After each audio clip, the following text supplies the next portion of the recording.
any team or organization going through change is at some point in their journey, usually relatively early on, going to hit a bit of a wall.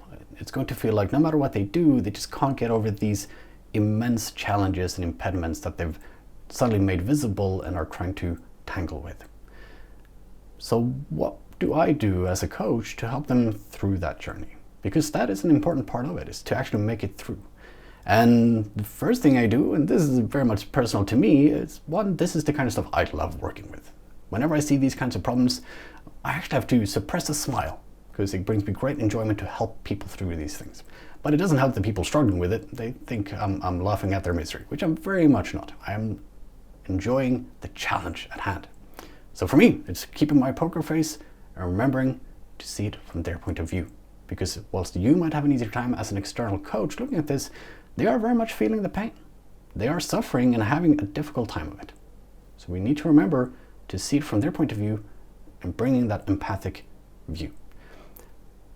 That's just connecting with them as people. But how do I actually get them through this hurdle?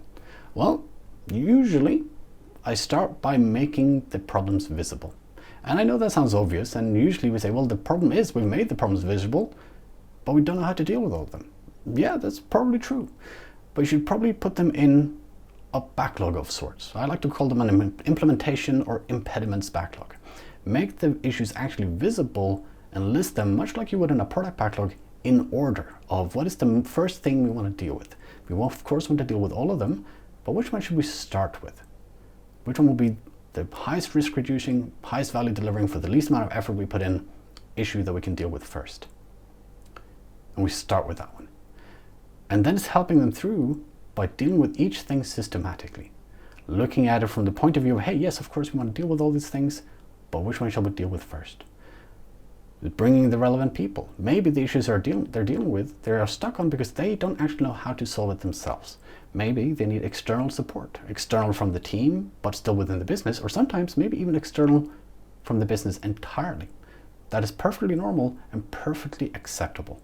Just like we might need to call a plumber when we've got issues at home, teams sometimes need to call on external support. This is a normal part of business. So make the work visible, deal with one issue at a time, and 3, focus on the small victories. A common issue when we find lots of problems is we forget to celebrate how far we've gotten already. And when we are having successes, we don't celebrate them because all we can see are the problems around us. Never forget to celebrate how far you've come and the small victories you're actually achieving along the way. Thank you so much for watching. I'm Oscar with Pragmatic Shift. You can find more of our stuff under @Pragmatic Shift on all social media. I would love to be your Scrum coach. If you're interested in working with me, you can find my courses on pragmaticshift.com or about me as a coach under scrumcoach.uk.